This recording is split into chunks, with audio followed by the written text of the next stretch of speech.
Good afternoon, ladies and gentlemen, and welcome to the December 17th Diversion Authority Finance Committee. Don, would you please call the roll? Mayor Dardis. Here. Mayor Mahoney. Here. Mayor Carlson. Here. Mr. Steen. Here. Ms. Thompson. Here. Ms. Johnson. Here. Mr. Redlinger. Here. Mr. Grimberg. Here. Mr. Pepcorn. Here. Mr. Capitan. Here. Mr. Reitz. Here. And Ms. Heinley. Here. Quorum is present. Thank you, Don. Next order of business is to approve the minutes of November 19th. They have been distributed. They are on page 3 of the packet. Move to approve. Thank you, Mayor. We have a motion to approve. Is there a second? Second. I have a second for Commissioner Capitan. We have a motion and a second to approve the minutes of November 19th as distributed. Is there any discussion? Hearing none, all those in favor, please signify by saying aye. Aye. Opposed? Motion carried. Thank you. Item number 3 is to approve the order of the agenda. Again, it is before you and has been distributed. Move to approve. I have a motion to approve by Mr. Steen. Is there a second? Second. Ms. Thompson seconds. We have a motion and a second to approve the order of the agenda as presented. Is there any discussion? Hearing none, all those in favor, please signify by saying aye. Aye. Opposed? Motion carried. Next order of business is the approval of the bills. We call on Susan Thompson, Finance Director of the City of Fargo, and it's on page 6 of the packet. Ms. Thompson. All right. This list represents the total bills that were received through December 10th. Totals $4.6 million. I believe I warned you about this last month when it was pretty small and it was a short month. So this does represent 2 months worth of the City of Fargo. Most of those were primarily storm rehab work. Does anyone have any questions on any of these invoices? Questions on the bills that have been paid in this reporting period? This is an actionable item, Commissioners. Move to approve. Mayor Mahoney moves to approve. Is there a second? Commissioner Grinberg seconds. We have a motion and a second to approve the bills of $4,670,738.58. Is there any discussion? Hearing none, all those in favor, please signify by saying aye. Aye. Opposed? Motion carried. Again, item number 5, we call on Susan Thompson, Finance Director, for a financial report. It's on page 27 of the packet and has been distributed. Okay, page 27 represents the revenues, expenditures, and other financing sources. It lists year to date and then also historic from the start of the project. And then the next page, page 27, is the statement of net position. So we have, just to point out, there is a new fund on this report. That fund was started due to let me find my notes here, the statement of principles that was in effect in July with the developers. It required that we set up a $10 million risk-sharing fund. So basically, we just transferred money out of the project fund into the risk-sharing fund, but that does look different, as you'll see. So we have total assets for all 3 of the funds of $275,736,094. Some vouchers payable and retainage and a rent deposit for liabilities of $775,000. So our net position of all 3 funds is $274,960,631. Questions for Ms. Thompson?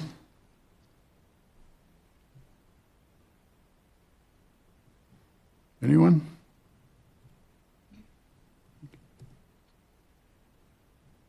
This is an actionable item. Commissioner Grinberg moves to approve. Is there a second? Second. Mr. Steen seconds. We have a motion and a second to approve the finance report of a net cash position of $274,960,631. Is there any discussion? Seeing none, all those in favor, please signify by saying aye. Aye.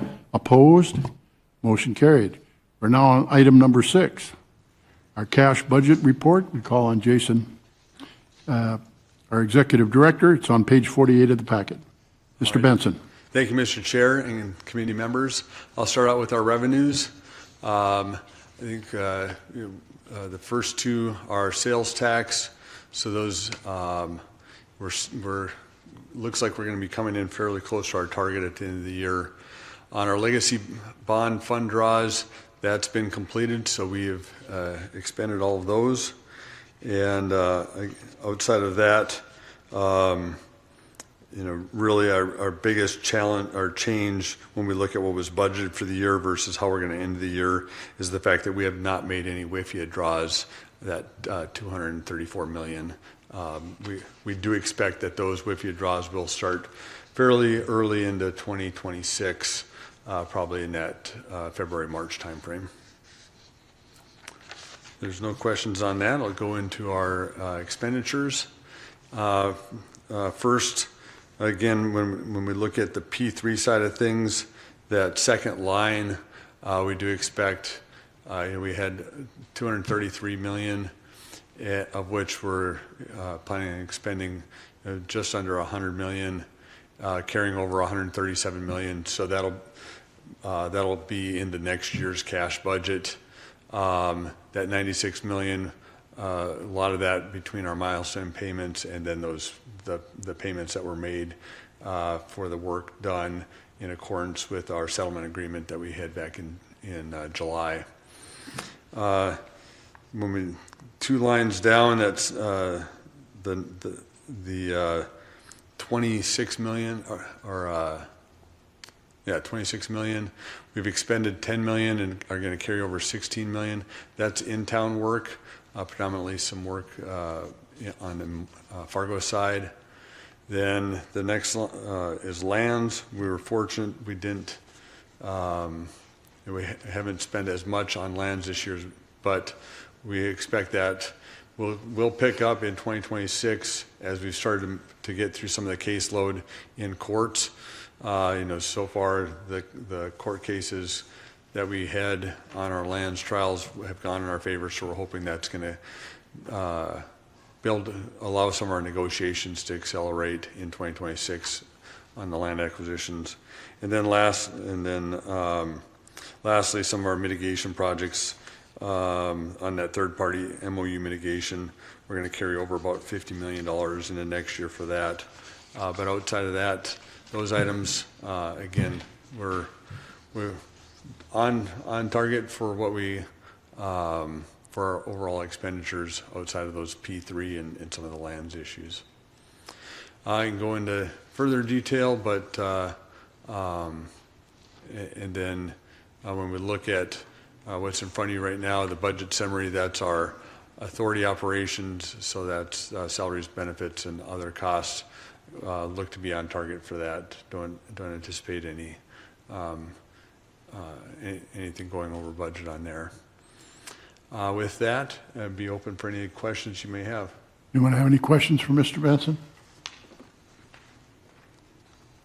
All right, thank you. All right, thank you. The cash budget report is for information only, so we move on to item number 7. Item number 7 is MOUs and agreements. We call on Mr. Shockley. It's on page 55 of the packet. Good afternoon. Thank you, Mr. Chair, members of the Finance Committee.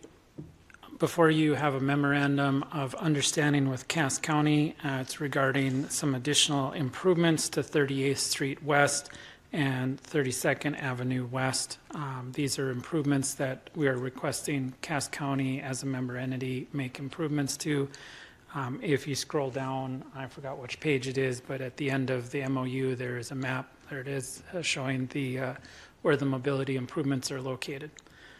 It contains all of the standard provisions in most of our MOUs. I'm happy to answer any specific questions regarding the MOU and see if there's technical questions, you can ask somebody from the technical team regarding the actual improvements. For the record, it's the pink line going up, right, on this map? Yeah, there's 38th Street and then there's also 32nd. So both of the pink lines are having some improvements on them. Any questions for Mr. Shockley? Move to approve. Is there a second? Mayor Mahoney moved to approve. Commissioner Grinberg seconded. Is there any discussion?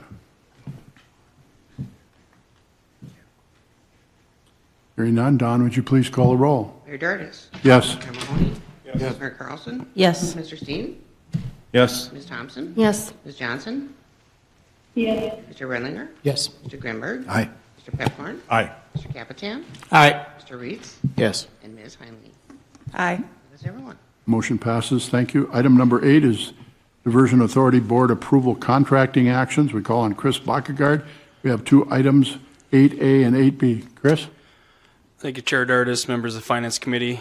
As Mayor mentioned, we have 2 contracting actions for consideration today. The first is a Master Services Agreement extension for the HMG Group. We have this laid out in our standard format to extend. I think we've been doing those on 5-year increments. This is a no-cost item. However, we do have task orders, obviously, that we're working on with them. Just extends their period of service from the current 2025 to the proposed 2030. Any questions on 8A? Please continue. Okay.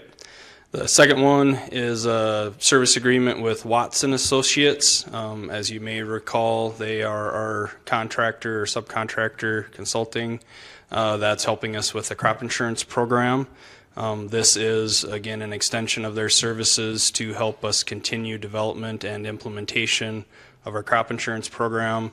We have many tasks to complete here in the next year to stand that up and be prepared for having that system, the crop insurance program, in place by the end of 2026. So happy to answer any specific questions you have, but that's a high-level view of what those 2 agreements are. Great. Questions? Mr. Blackagard? Mr. Steen? One question. Thank you, Mr. Chair. Say, Chris, what's the advantage of the MSA going through 2030 versus 2028 for Houston Moore? We have several task orders, one in particular, the FEMA remap effort that does extend that long today. However, I mean, there's nothing other than we had been doing those on 5-year increments. So we continued that just as a matter of practice, but there's nothing that set that with any hard limit. So, All right, thank Please you. continue. Anything else? Anyone else? Questions? move to approve, Clarification, items A and B? correct, I have a motion to approve items 8A and 8B. Is there a second? I will second. Mr. Redlinger seconds. We have a motion and a second. Is there any discussion? Hearing none. All those in favor? Aye. Excuse me. Don, would you please call the roll? Mayor Dardis. Yes. Mayor Mahoney. Aye. Mayor Carlson. yes, Mr. Steen. Yes. Ms. Thompson. Yes. Ms. Johnson. yes, Mr. Redlinger. Yes. Mr. Grimberg. Aye. Mr. Pepcorn. Aye. Mr. Capitan. Aye. Mr. Reeds. Yes. And Ms. Heinley. aye, That is everyone. My apologies over that. Item number 9 is other business. We have items A and B, and at this time we call on Paul for this. Paul? Thank you, Mr. Chair, members of the committee. Before you is the final 2026 cash budget. Looking at the bottom line, we are now over $1 billion for the calendar year 2026. There have been a few minor changes to this. As noted before, we had previously rolled up the WIFIA, not the WIFIA payments, but the milestone payments to the developer, which will be covered with some of the WIFIA funds. So that has been rolled up. We did do a final review of the lands budget, so you'll see an uptick in that. Again, hoping to close out a few parcels, but those are being pushed to the right, so into cash, into the 2026. There's also, we looked at this third-party MOUs. There's about $1.5 million in funds that we expected to be spent this year for utilities and work that way. And then also the same with this $5 million in DA construction contingency. That is part of the statement of principles. There's several sub-payments within that. We had anticipated one of those would be met, the conditions be met yet this year. Haven't quite got there yet, but so that one's being pushed basically from December into January. So that's the cover here. And then one other It goes hand in hand with that. If you look at our Fargo sales tax and Cass County sales tax, they are the same as they were last year, so we're flat in that. And we'll see that we've experienced some growth in the sales tax, but we're not comfortable in utilizing an increase at this point. You'll also see that the WIFIA draws are the $569 million. That is the entire WIFIA loan. Since we have not drawn on that yet, we'll have the entire loan available. And as Executive Director Benson stated earlier, we do plan on drawing from that, submitting the first request the 1st of February. So we should see our first payments back by the middle of February. Then the other thing to note, there is also a temporary sales tax bonds here of $220 million. Along with that, there is an expenditure you'll notice in the financing fee paid. There's about a $4 million increase on that. That was to cover any interest. We're looking at these temporary sales tax bonds in the April timeframe, April-May timeframe, so that would give us $4 million of interest on those bonds. So, any questions? Questions on the cash budget, Mr. Steen? Thank you, Mr. Chair. Say, Paul, assuming we spend the $1,017 million this year, what's left in the construction cash budget if we're to spend all of this? How much is left? Within 2027, there are some cleanup items. We'll probably be looking at, if you notice here, we're at the 2.945. We have about 1.4 estimate to complete. I'll scroll back up, make sure balance remaining. So 1.4. So we're still looking at about that $350 to $400 million. Okay. Post 2026, there'll be some cleanup items, some finalization type payments, transition into operations and maintenance. So we're still looking at 350 would be my best guess at this point. All right, thank you. Anyone else? Any questions on the cash budget? Just a comment. It's come to my attention that next year's budget, we will spend $2.79 million a day.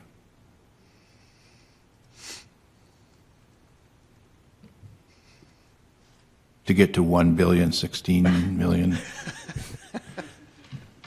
Every morning when you wake up, we're spending $2.79 million. Thank you for that, Commissioner. Thank Mr. Wilson. He's the one that texted it to me. Positive way to end the year. Thank you. Anything additional on the cash budget? Paul? I don't have anything unless there's any more questions. Please continue with item B. Okay, item B, I'm going to turn this one over to Mr. Shockley. Oh, I'm sorry. Make sure I'm looking at the right. Item B is the resolution, yes, for restated ICE amendment. I'm going to turn this over to Mr. Shockley. Here's the presentation. Right there. Okay, well, yeah, I can just drive. I can drive. Thank you, Mr. Chair, members of the Finance Committee. Before you have amended and restated ICE Advance Agreement, this is just an amendment to the ICE Advanced Agreement that we had provided as part of the settlement agreement, the Statement of Principles back in July. We did have a slight mathematical error in the calculation mechanism. It was intended to have a facility of $90 million, a revolving facility, and because of the calculation, it ended up being 86.4 million. And so this amended and restated ICE Advanced Agreement changes that amount to 90 million. I thought that the Finance Committee, because of the rollout of the Statement of Principles, may want some background of what are we talking about. And so as part of my presentation to the board tomorrow, I just give a kind of abbreviated presentation of what I'm going to be providing tomorrow. And so what goes before the board tomorrow is a definitive settlement agreement, amended and restated project agreement, and amended and restated ICE advanced agreement. Back in July, the board had approved a statement of principles.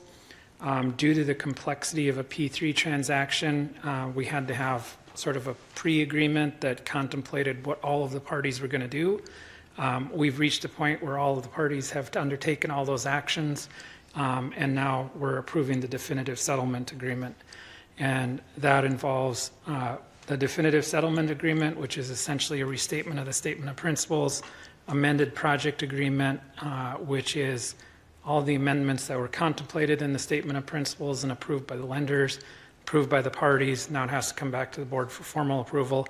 And then we're just cleaning up a mathematical issue in the amended and restated ICE agreement. Just a recap of the overall statement of principles. The statement of principles, the settlement, if you will, had resolved $400 million of claims with a $57 million payment. It was a mutual release of all known or reasonably foreseeable claims as of the settlement date. It had several structured milestone installment payments. It included $10 million followed by milestone triggered payments. Established a $10 million risk-sharing incentive fund, which you'd heard about earlier, and then it tied some of the ICE advance payments to interim completion. We'll get into that just briefly, and that was 80% of that would be paid upon certification. I'm going to jump forward to kind of just a brief overview of the settlement financials. We've already paid the $10 million within 30 days of the settlement date. There was an additional $10 million that was paid once they corrected all of the NCRs, they being the developer. And then there's some remaining installments that are tied to specific design construction units, such as the inlet, outlet to the river, some of the aqueducts, and the bridge building units. And then the $10 million risk-sharing fund. The ICE advance payment, it had been contemplated and proposed to the board as a $90 million mechanism. Once again, we're just going through and cleaning up the mathematical issue. At the bottom of the slide, you'll see kind of a timeline of what's happened.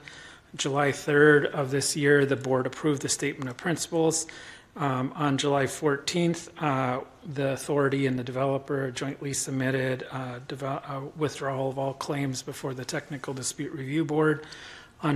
Following that, we worked with the developer to amend the project agreement and the DNC agreement, and those were submitted to the lenders for approval. That was received on November 14th. And then we moved to have the Finance Committee recommend approval of the IC advance agreement. And then the execution and approval would occur tomorrow and Friday. And then just to recap, we released and settled all claims, and I'm going to move forward to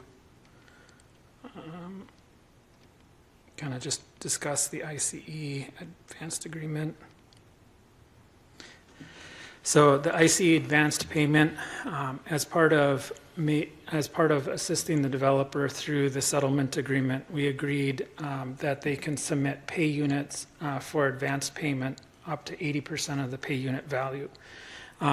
Each pay unit has to be eligible, meaning that it has to have all the documentation included, has to be completed within 120 days, and it requires completion and inspection by the appropriate third party.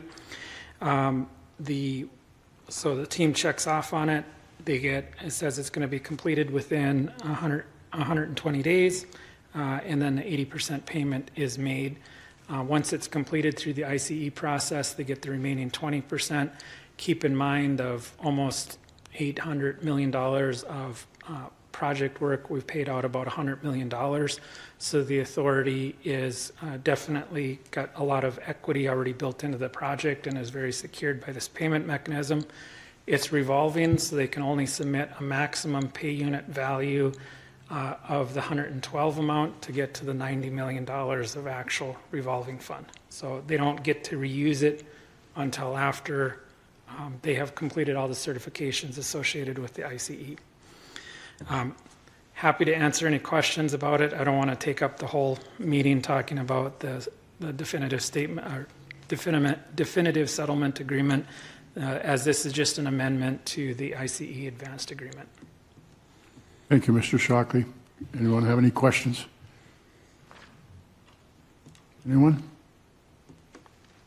9B is a actionable item. Commissioner Grinberg moves to approve the resolution for the amended and restated ICE Advantage Agreement. Is there a second? Second. Mr. Steen seconds. We have a motion and a second. Is there any discussion? Hearing none. All those in favor, please signify by saying aye. Aye. Aye. Opposed? Motion carried. Thank you. Mr. Chair, Yes, please, Mr. Steen. did we take action on 9A? 9A is an information only according to my records. True. That sound correct? Okay. When I saw a final draft, I thought it was Yeah. the final. Obviously, the vote will be tomorrow with the full board. Paul's going to answer your question. So, Chair, you are correct. The vote will be before the board. However, I would love to have acknowledgement by this committee or approval of this committee. So I would ask of some sort of approval, if you would, please. Mr. Steen, I'll move to approve. we have a motion to approve. Is there a second? Second. Mrs. Thompson seconds. We have a motion and a second to approve the 2026 final cash budget for $1,016,893,807 as presented. Is there any discussion? Hearing none. Don, would you please call the roll? Mayor Dardis. Yes. Mayor Mahoney. Aye. Mayor Carlson. Yes. Mr. Steen. Yes. Ms. Thompson. Yes. Ms. Johnson. yes, Mr. Redlinger. Yes. Mr. Grinberg. Aye. Mr. Pepcorn. Aye. Mr. Capitan. Aye. Mr. Reeds. Yes. And Ms. Heinley. Yes. That is everyone. Thank you. The motion passes. Is there any member of the Finance Committee that has anything to bring forward at this time? Point of order. Mayor? Mayor Darda, sometimes you did roll call and sometimes you just had us vote. Is there a protocol for which ones we vote on, which ones we don't by roll call? I have direction based on staff as to You're what. looking behind us. No, I have it right here. Oh, What- okay. And they have it printed out for me as to which ones are roll call and which ones are informational only. Thank you to the great staff that we have assisting in running the meeting. But you knew that, didn't you, Mayor? Yeah. Nice question. Thank you for that.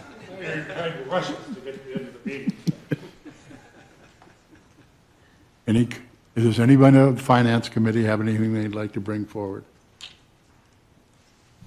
Anybody would like to take this opportunity to abuse the mayor of Fargo? Staff, do you have anything that you'd like to bring forward at this time? Okay, thank you. I think Chair Dardis, Mayor Mahoney is just trying to make sure you don't beat his record. Shortest meeting. The next meeting will be January 21st, 2026. Wishing everyone a Merry Christmas, Happy New Year, and safe travels. Merry Thank you. Christmas. We adjourned.